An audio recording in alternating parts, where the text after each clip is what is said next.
Welcome to this edition of the $1 Million Mastermind Podcast. This is where we pick the brains of high achievers from all walks of life and get their hard-earned, real-world insights on winning. I'm your host, Larry Weidel.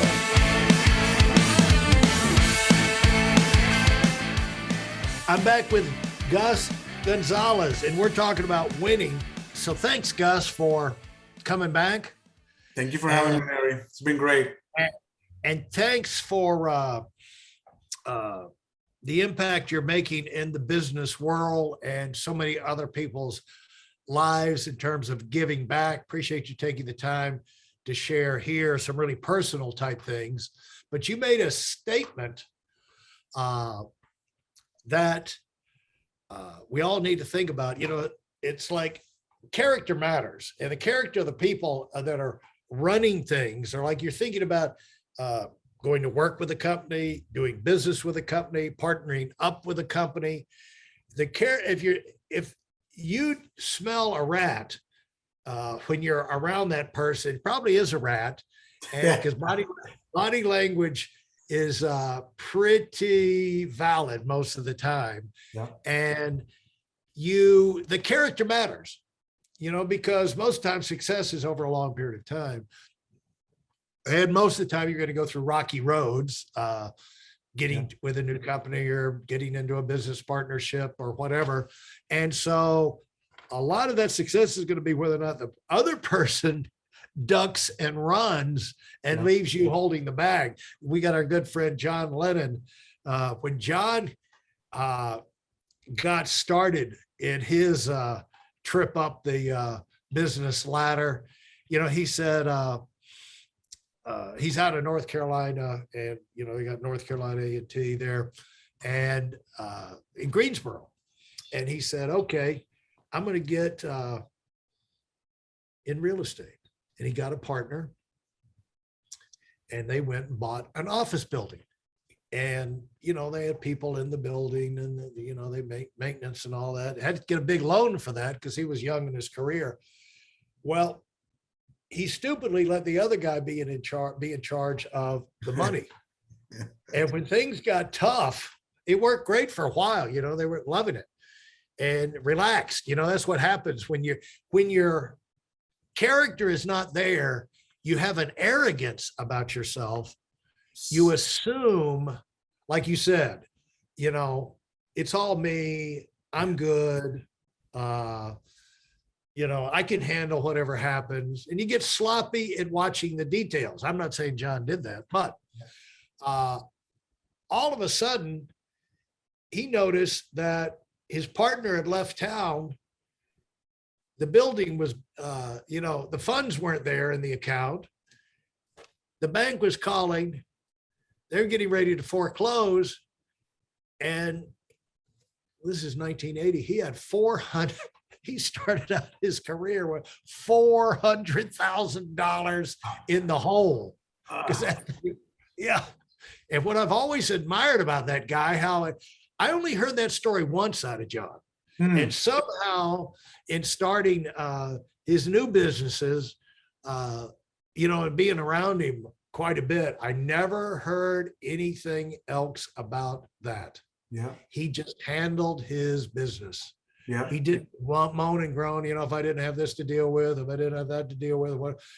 Well, he just took the blow and said, okay, you know, I'm going to deal with it. I'm going to learn my lessons. I'm going to make my adjustments and move forward. And I think that's one of the reasons he's $1 million earner today himself. Yeah. And has influenced people all over the country. And so as you got going, when your success exceeds your character, you implode. Where have you seen that happen? When did that occur to you? Oh my God. I see that happen every day in life. You see it happens in businesses, right? You see businesses that start heading south, or they start heading just kind of things just get crazy. You see it in churches with church leaders that, you know, all of a sudden they have this image that they cannot uphold because the backbone is not, the character is not there, and so on. I think you see it all the time. Every day in life, it's just most people don't notice those things. You think, again, those mishaps are attributed to something else, never to lack of character. And it's almost like a fault line in their character, Yeah.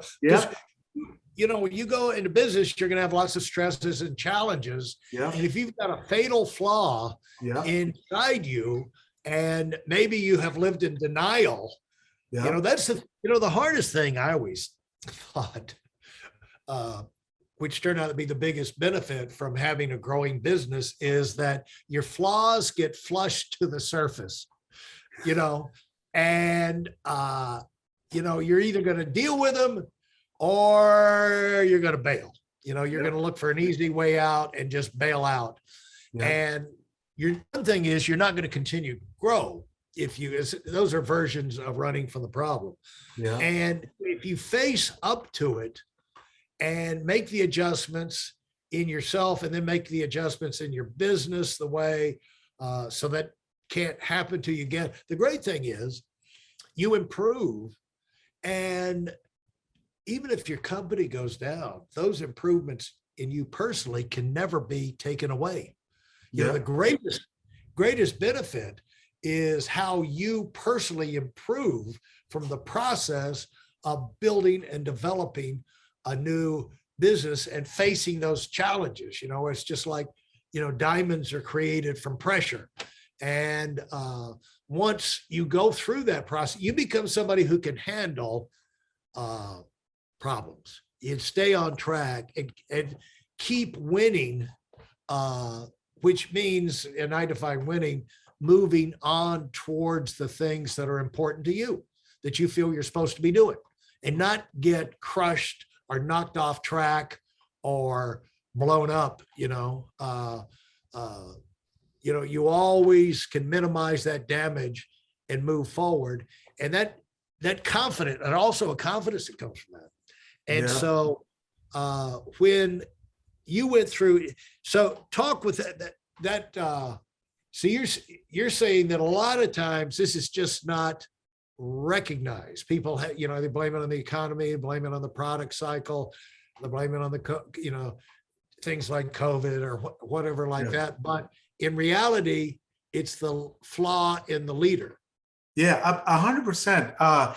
And then, because again, you're going to get tested at every level, right? At every level, you're going to get tested, and it is your character is what's going to show, it's going to come out, right? Whatever it's in you is what comes out, right? So, and then at the highest levels, it might be just a succession thing. Okay, who is going to replace me? And your character need to be very advanced, right? To think that that there can be somebody that actually could be better than you for your business. And it's actually your business, right? Like I was reading about George Washington the other day about the time of independence and all that. And he was the first president, and the Senate wanted him to run like forever. They said, run again, stay. And he said, no, I'm stepping down, because if I stay, it's gonna ruin the country. It's the craziest thing. You know what I mean? That is the highest level of character, right? Obviously, most I'm thinking a word in Spanish, but most war generals that are take over countries, they don't want to give that up. You know what I mean? But it's going to require, you're going to be tested all along the way, and man, that makes the difference. That is such a difference. So he's remembered. Washington is remembered for his character, right? Yeah, right. And the way he dealt with so many things. I mean, this is a ragtag army, right? fighting the most powerful army in the world, Army and Navy in the world, right? At the time, and just kind of all based off a vision and a character. And so that shows how powerful that is in terms of influence and results. And one of the things we can make this point right now, I'll just throw it in. I read an article a long time ago about what makes a great general. And you know what they found is it comes down to the person and their character and their guts.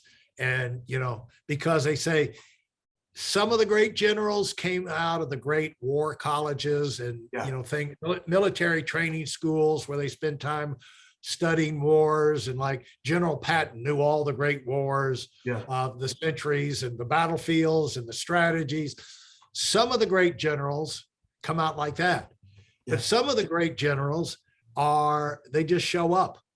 You know, it's like this guy Zelensky in the Ukraine. I mean, he's a former comedian and actor, and he even played an actor who was acting the role a president that he's acting right now, leading an anti-corruption campaign. And then they wound up the show was so popular and so right dead on, they wound up electing him. Now he's in a war. Thank you for nothing. And they're calling him the Winston Churchill of our times. Go figure. So the thing is that you can't always look back, well, if I'd had more training or if I had more this, that, and the other. You know, great successes come from all kinds of backgrounds, and it comes out with what's in you. And it's really not what you know, it's what you're willing to apply yourself to learn. That's right. And, you know, the kind of changes you're able to make in your life to kind of, one thing about the humility thing is, are you willing to surround yourself with people? And give them the credit. You know, the thing is, I've never understood, supposedly this is a male thing, won't ask for directions. No, my husband won't ask for directions, you know. It's like, I've never understood that. You know, if you're lost, I don't care who. No, it could be a little kid, it could be a homeless person, it could anyway, I don't care who it is. If they know the answer to how I can get to where I want to go, I'm going to ask them. I don't remember arriving at a new destination at a party or a business event, and they said, let me ask you this. How did you figure out how to get here? Did you figure out all by yourself, or did someone tell you how to get here? You know, who cares? No one's going to, you know, spending here by being hungry. I've always been asking help from anywhere I could get it, because you know, people who have the answers, once you get the answers, boom, you're empowered. And so 100%. And you said something also there, just briefly, but giving credit to other people, but and you get, if you can ever get to the point, like when you introduced me, you said I have, you know, 3 other $1 million earners that I have mentored. I haven't mentored them. I mean, everyone, those people decided to get to where they are through their own process. And for me, the moment that I was able to stop,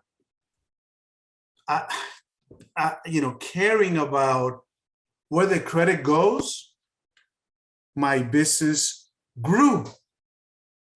Because it's one of those things that you are inevitably the lead of your team. And that is either a good thing or a bad thing, but it's always a thing that it calls for reflection, right? Say, oh my God, so how come my team is not way bigger, right? How come I'm not Elon Musk, right? Because you hear his story and he's like, oh my goodness, this guy is like freaking from another planet. But so you get this humility from him that is almost from another planet, right? So if you can get to that point where really, hey, you know what, we need to win this war, and let's credit General such and such, General such and such, and General such and such. Hey, I'm the president, but this is all they did it, right? Man, Right. we won. We won. This is we got what we wanted. Let's move on. It's Yeah. awesome. Absolutely fantastic. Thanks so much, Gus.